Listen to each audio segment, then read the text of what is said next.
Ghost Hunting in New England, your favorite spooky podcast.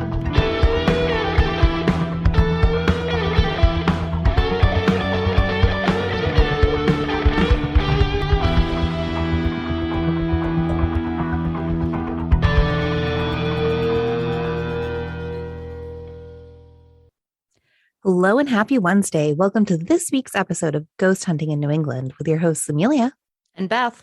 And today we have such a special interview, or should I say two interviewees here with us. One we've had before many times on the show, and the other is a new friend to us. So please join us in welcoming Christy Parrish, who we all know from the Oliver Estate, but who is now also the event coordinator at the Emery House in Weymouth, Massachusetts. Joining her tonight, we also have Rick Smith of Colonial Spirit Investigators, and we are so happy to have you guys on with us. So welcome. Thanks for having us. Well, thank y'all. I'm excited to talk about things tonight. Great. I can't wait. So Beth had the opportunity to go to the Emery House. She was on the first tour you guys did there. I unfortunately couldn't make it. I'm dying to go. I can't wait to go. But could you give us a little taste of what is the Emery House? Let's start there. What is it?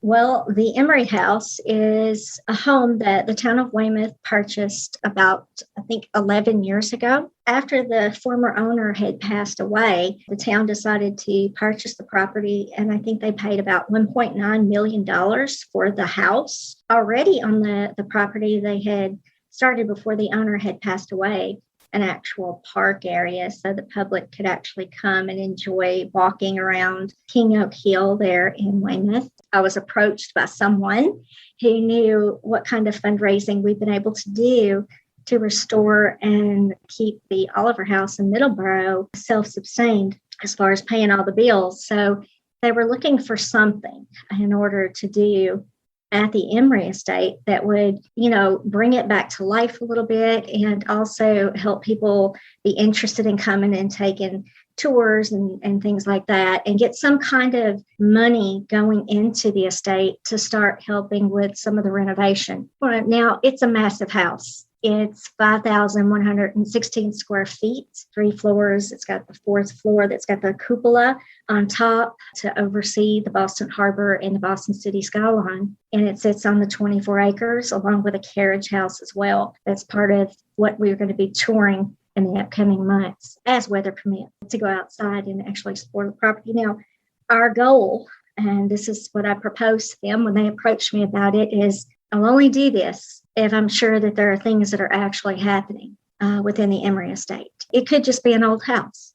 It might look huge, but there may be nothing there that would be interesting for people to come and take the time to tour and then do the events that I do with the volunteers that I work with. They said, well, come walk through it. Come during the day and walk through it. And I was like, okay, game on, let's go. And I showed up, and there was this huge mansion. I'd say it's early afternoon hours when I met 4 people from the town there. And they took me to the house, and I stood outside the car, and I just looked at it. And Amelia, Beth, I'm telling you, even though I had resolved in my mind this is just a big old house and nothing more, I'd already set my sights on that being the case here. I could not believe how it made me feel when I stepped out of the car. And it was like the 4th of July for me. It lit me up like a firecracker. If my hair was laying flat, it was standing on end, and I hadn't even went inside the property yet. They had not unlocked the door and allowed me to step into it. What makes it special is when you do actually cross through the door, the back door is how we enter the property. You can feel it, the warmth, the fear. It's a whole lot of mixed bags of emotions within that house. I think it tends to be with the different layers of time that's there that's attributing to what's going on. And it's funny, and Rick can kind of tell you a little bit about this as we start to talk to more and more people that actually work for the town that go inside that house during the day on a regular basis. We start to really understand that there's a whole lot more for us to have to get to the bottom to, because they have a lot of experiences to share, that they have heard footsteps, they've heard the voices, they're uncomfortable, in certain spots of it. And these are grown people and they're paid to do a job, but they won't do it. They won't stand there for very long. The Emery project, we're just now getting it underway. And when I was approached when we did the initial walkthrough, I walked away with audio because I recorded the whole time as I was walking through, and I recorded a woman's voice in the dining room area saying, she's standing in our former home. An acknowledgement of me actually standing in a room. And it was a voice that wasn't one of our voices happening in the area at the time. The next step was I started reaching out to some parapeeps. And I thought, all right, this is going to be a huge project. Fill up the dates and fill up the time slots. And I really need to not just base this impression on my experience. I need to go out and actually ask a group of people from different teams throughout the area to kind of come in and do this initial investigation of the estate and get their viewpoints on exactly, well, is this in my head? What are you thinking here? How did your team enjoy it? Because everybody's got a different style of investigation. With Rick, who is here tonight with us, I specifically wanted to ask Rick because I've noticed working around Rick for several years now, off and on during investigations, that he has a real talent for documenting on video. He's real tech savvy when it comes to that. And I really I hope I can say this, I suck at that.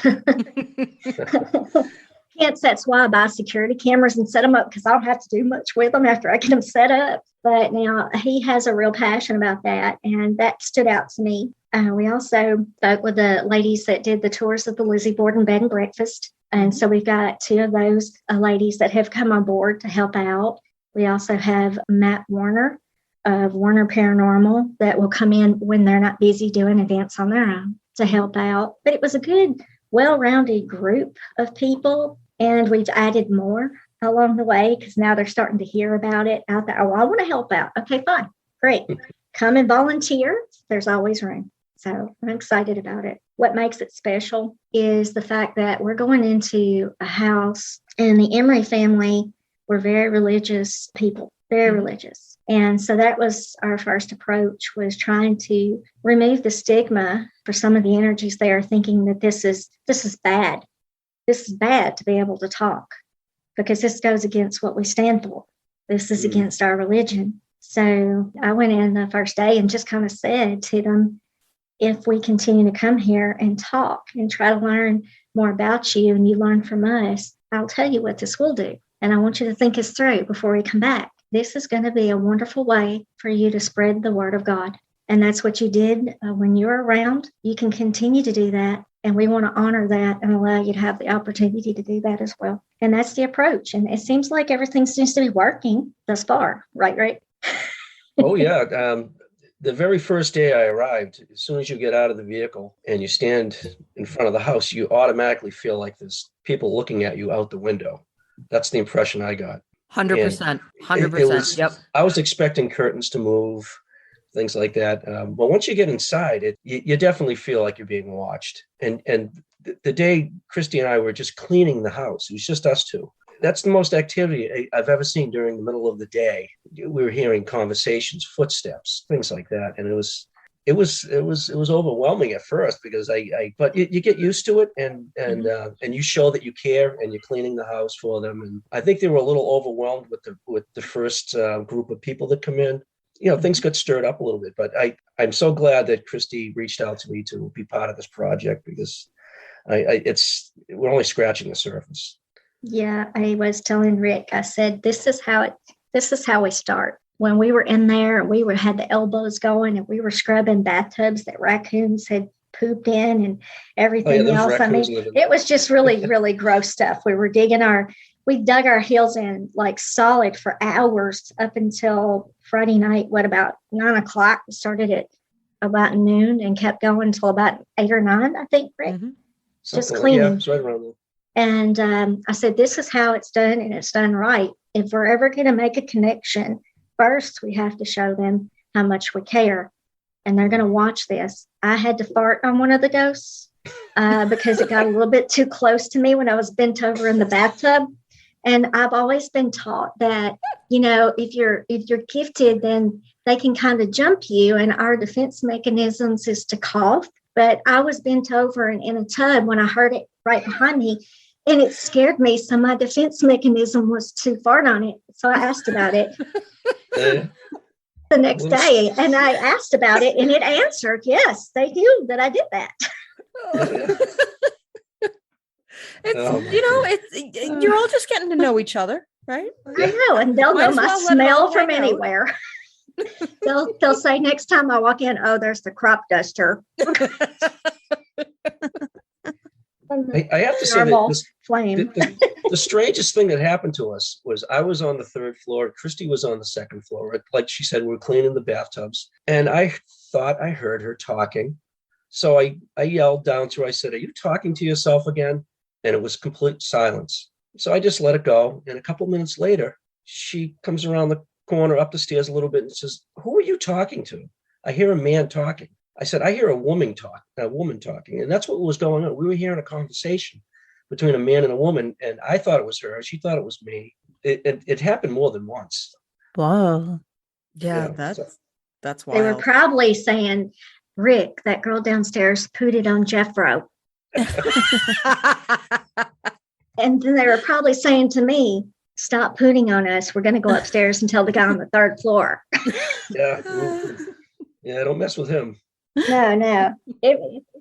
That was really a cool thing with the voices that we were experiencing, both on different floors at different times. But, there's also the things that are recorded, and Rick can talk a little bit about this, in an absolutely empty house. Yeah, I'm the first one to try to debunk everything. So we're going to go back and we're going to try to do things. But I had an infrared light, and I set it up on the floor. It's on a little stand. Because what I did was I threw a couple of cameras up overnight just to see, what kind of activity or what kind of sounds are during the night. And about 45 minutes after we left, it got knocked over. And I'm thinking, all right, I must have set it up wrong. But it looked like it kind of got kicked over. And that was on the second floor. And I had a camera on the third floor in this one room. And a lot of strange things were happening around the camera. I got this really strange electronic voice that came through, electronic sounding.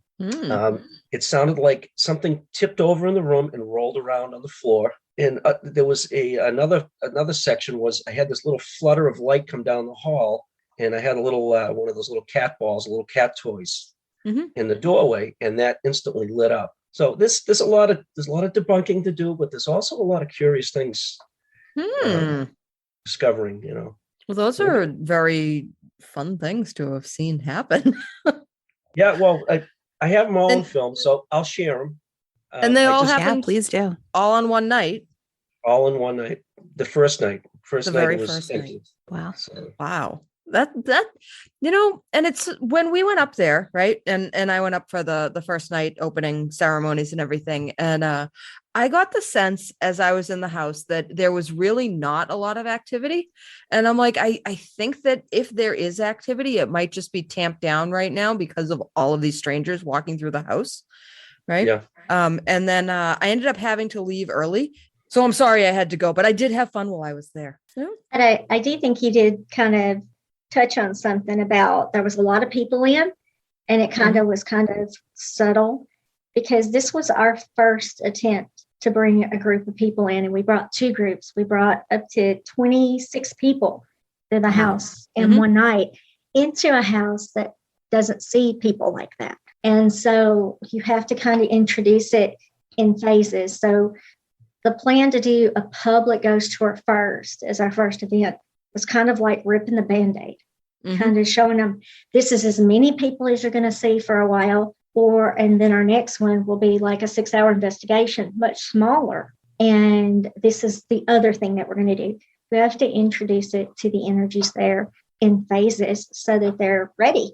And to also study from our vantage point, how much is too much in a house, because each house will have its limit of how many different people they're comfortable around coming out in front of. So everybody was guinea pigs, I'll admit it. But I did learn something from that night, and I had to get away to try to readjust to suit the house and to make people's visits very, very interesting and fun and enjoyable. And I hope you did enjoy it.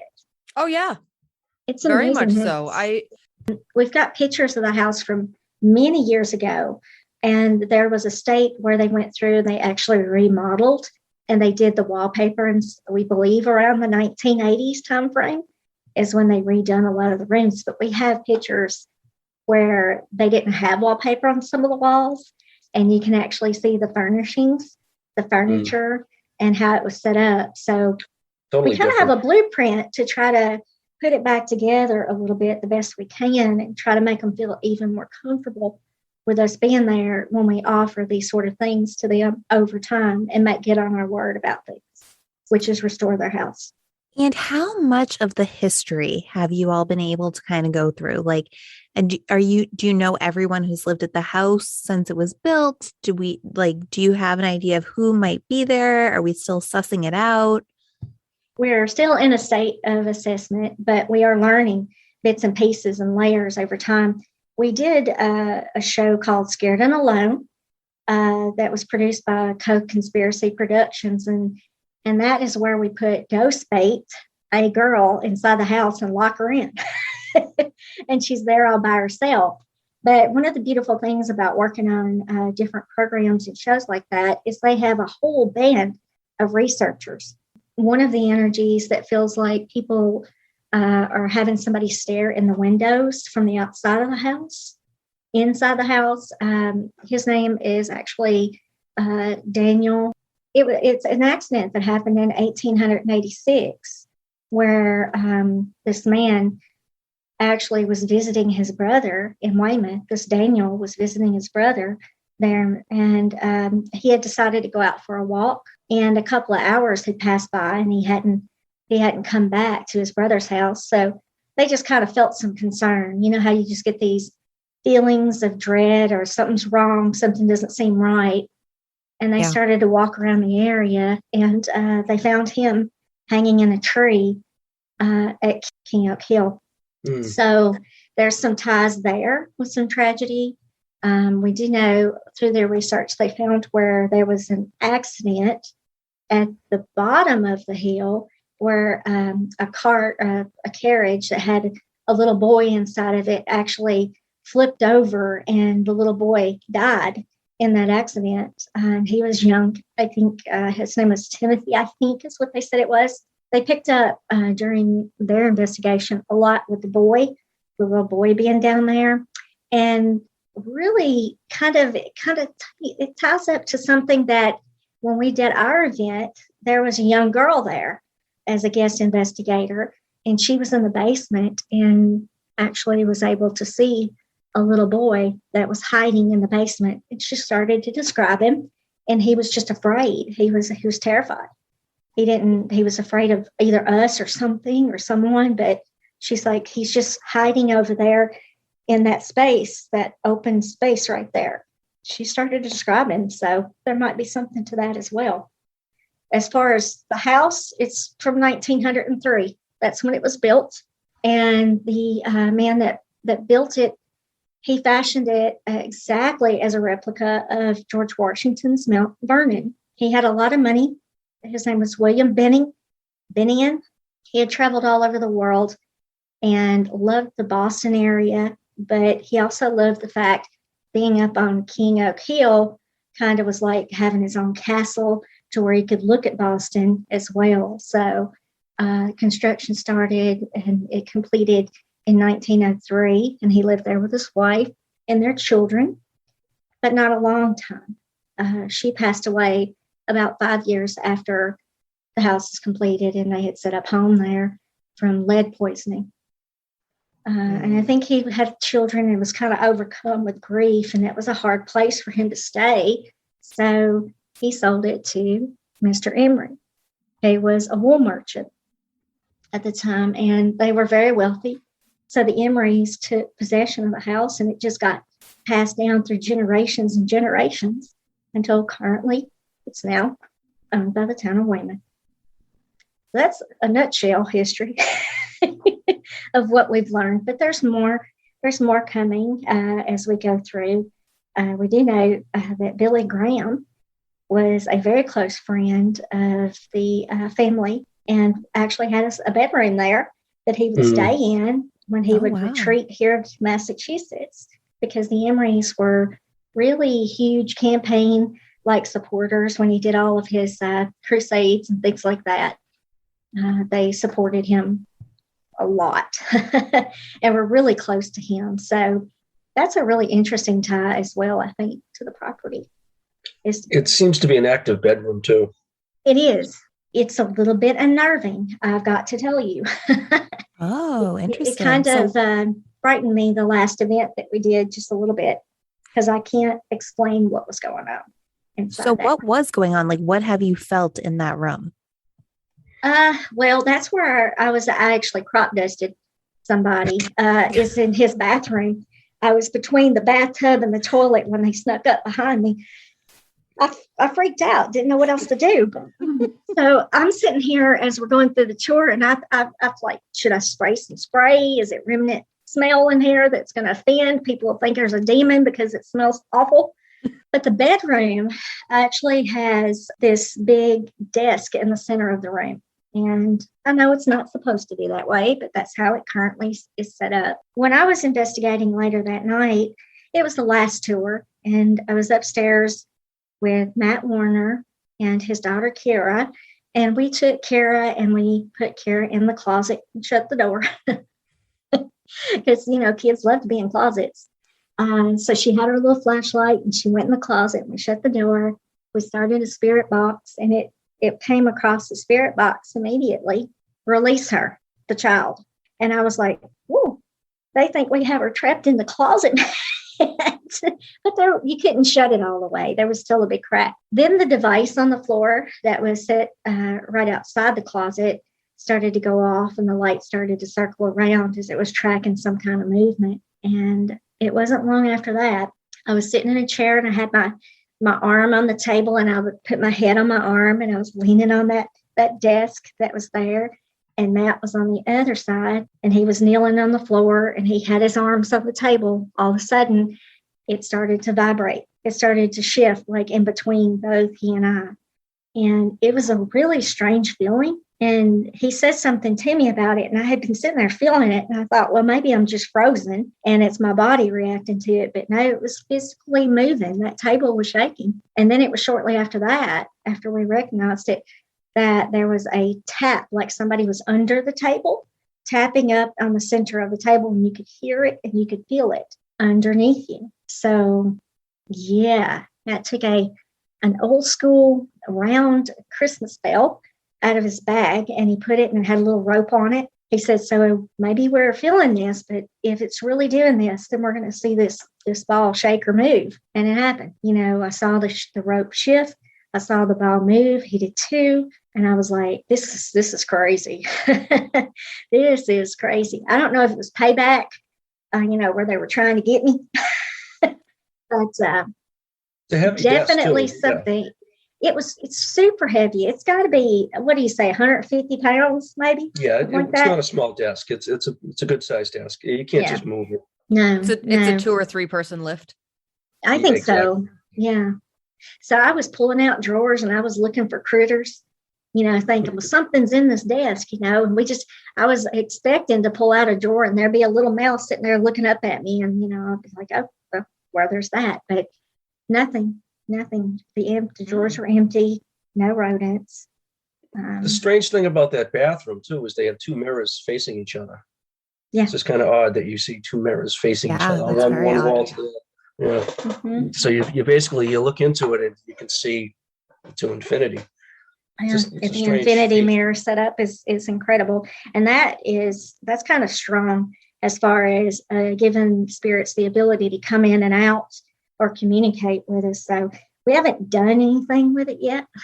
No, but I will.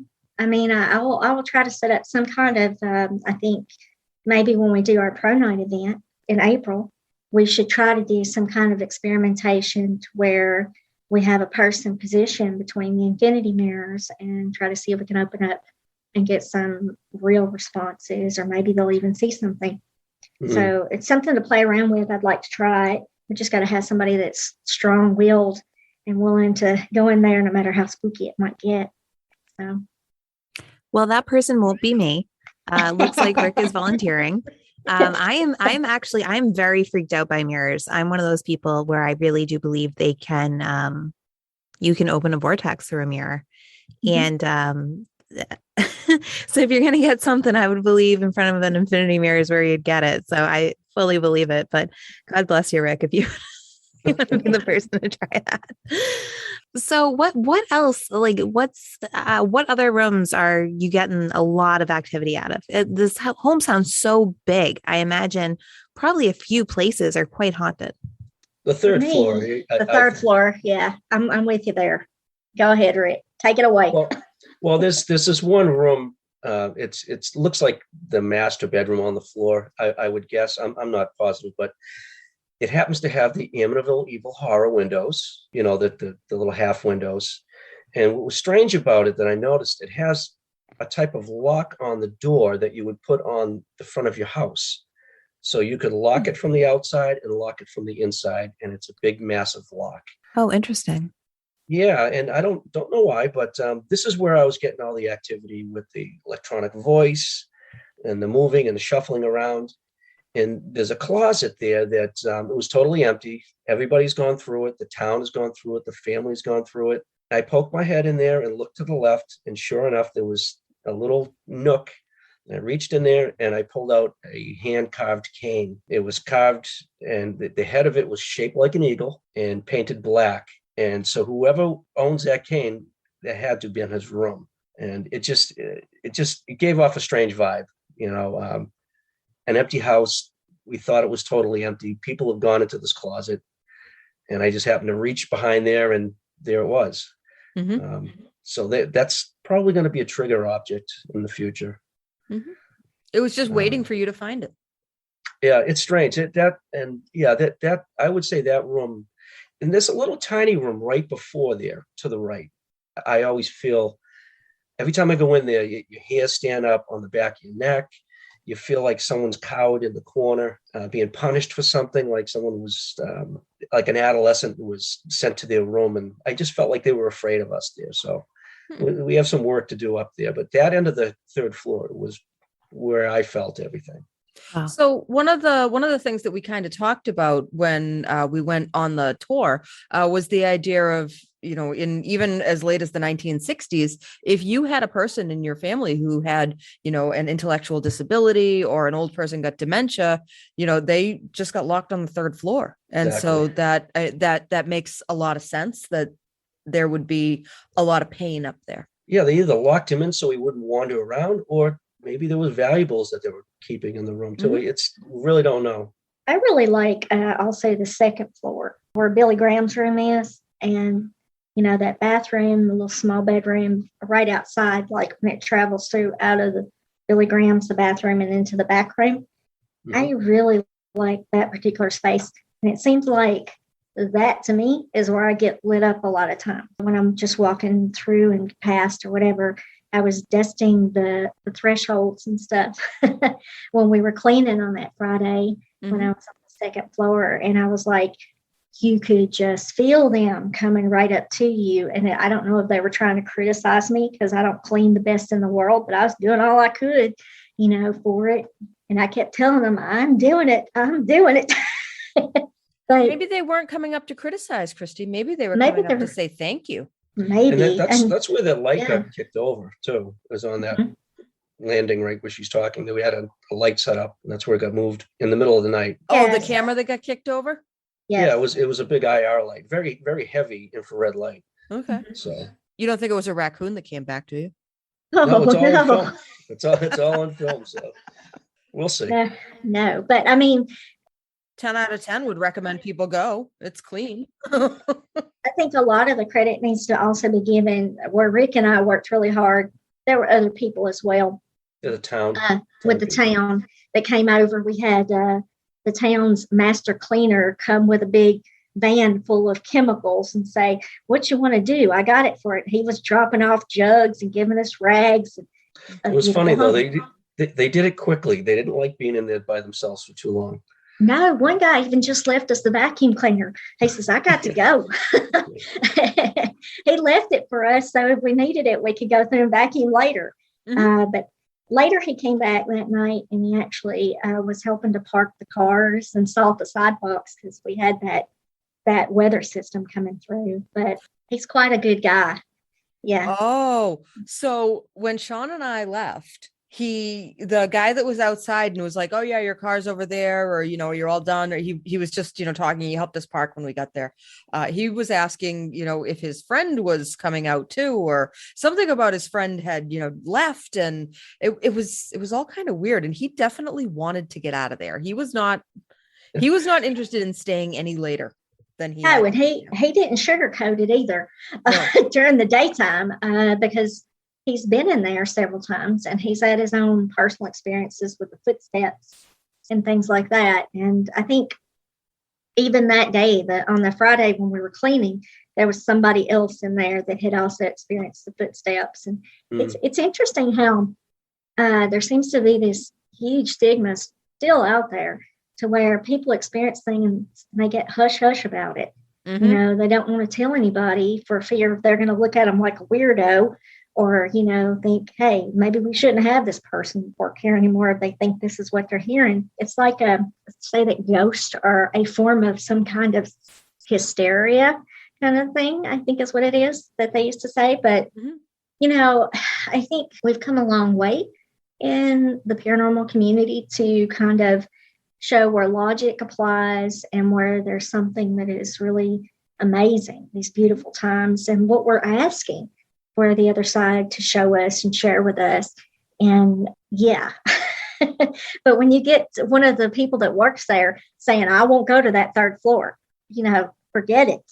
You really have to stop and take stock in that. What exactly are we dealing with here at the Emery Estate? Yeah. And so if people are interested in taking their own tour or going to one of the events, I know they're always selling out really quick, but do you have any coming up, any that are open for the later in the spring? Mm-hmm. We just posted our pro night for May, which is going to be Saturday, May the 14th, and that's from 6 to midnight. Again, this is a very limited amount of people to keep it small and intimate with this huge, massive house. Individual teams. How are we going to get them all scheduled? Because there's a lot. But there are also a lot of teams want to just come in and explore it on their own completely. We still have to have coverage. Someone, a volunteer there in case there's an emergency. But we're going to start announcing dates and putting a calendar up for people to look at of what the open dates and time stamps will be for that. We have a pavilion on the property that could hold 165 to 200 people. It's the perfect sort of thing if you want like a haunted wedding venue. Mm-hmm. There's going to be, I think, some historical artifacts that are going to be brought to the house, and they're hoping to open it like a museum during the daytime for people to come and view that kind of stuff, which I'm excited about that, to see that happen. So, that'll be very fun. Yeah. Sounds like we have a lot to look forward to. In a year, we're going to have more and more and more, to where we're going to complete the house and make it come full circle the way it should be. They're so lucky to have you as the event coordinator for this, Christy, because I don't know anybody else who is as passionate about stuff like this as you are. That not even for a moment are you not thinking about the Oliver House or the Emery Estate or manifesting all the right people, objects, everything. Well, trying to bring the right kind of energy to the table. That's the key, is bringing the right people on board that have a passion about it. Their spin and their energy into it will only promote positive energy within the Emery Estate and any other place, by the way, that we might be doing coming up. So there's others. They're coming. Watch out. It's going to be like a cyclone. They're here. We're going to take it. We're going to take it by storm. Well, thank you guys both so much for coming. Rick Smith and Christy Parrish, if people want to get in touch with you guys, if they want to figure out how they can see events at the Emery Estate, how can they do that?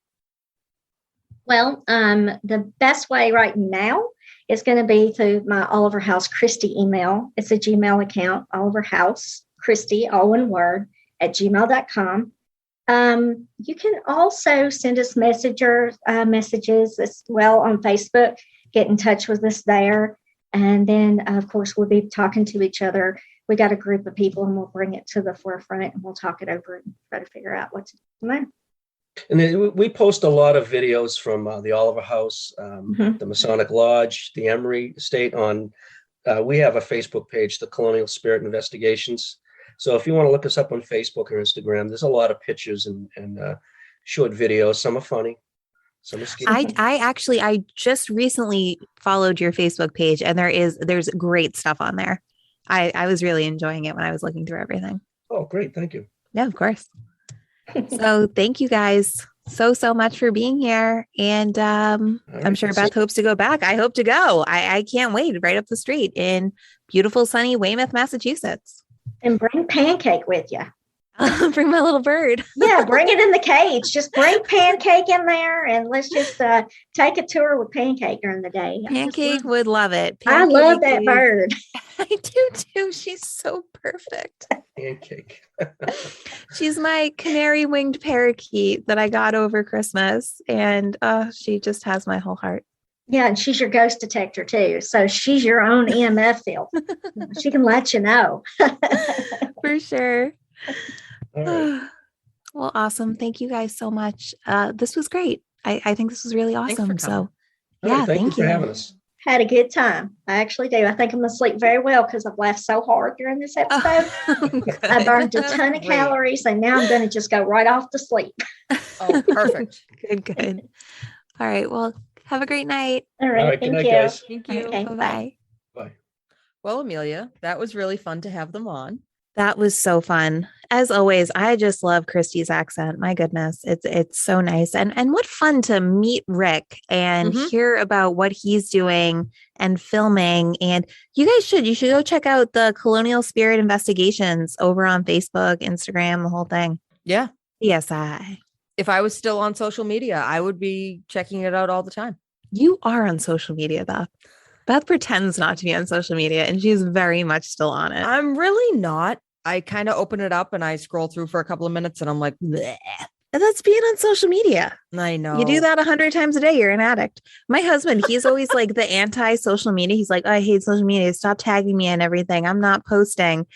And every time I look at him, he is like scrolling through reels on Instagram. I'm like, cut it out. But it's addicting. I do the same thing. I do. It's very addicting. Yeah. But I'm also guilty of posting my entire life on there. Yeah. I'm just trying to not do that. Twitter seems to be my thing lately. I post my pets a lot. I just have Thundercat. And of course, I send pictures of him to everyone. Yeah. All right, Beth. So we got anything else tonight? No, Amelia, I don't have anything else. I'm just tired and I want to go home and go to bed. This is the second episode that we have recorded in less than 3 days. Yeah. Hey, I'm leaving for Iceland in 2 weeks. Can't wait. I really can't wait. Did you book the Blue Lagoon? Lindsay's in charge of doing all of the itinerary stuff. She didn't want to book the trip through Great Vacations or wherever the thing was. I'm like, okay, then you have to book it all. You have to plan it. Tell me what I owe you. You got to go to the Blue Lagoon.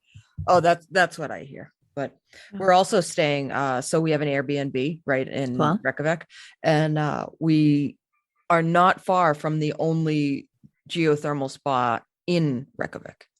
So cool. I think that I may at some point mosey over there. You will find that Reykjavik isn't that big. That's what I understand.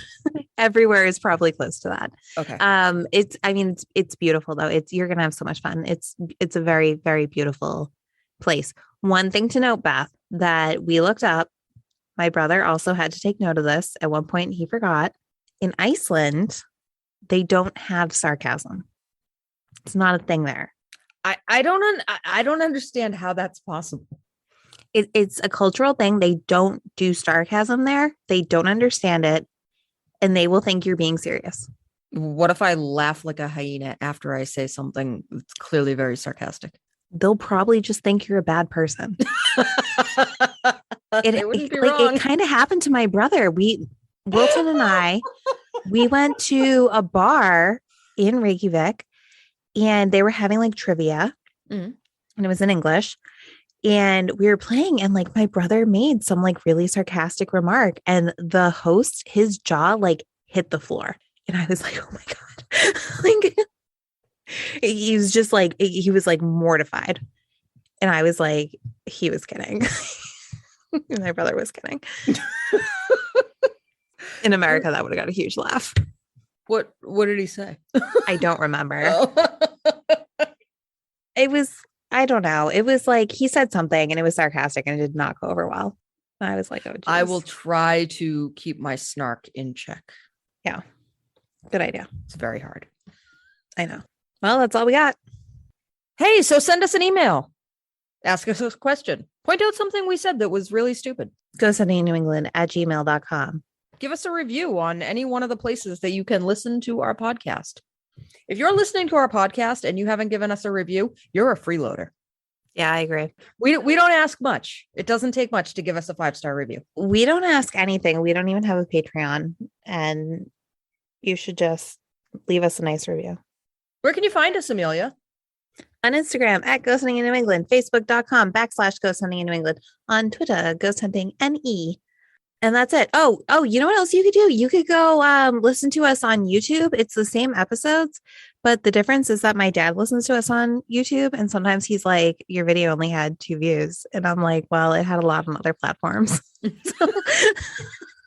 And as always, happy hunting.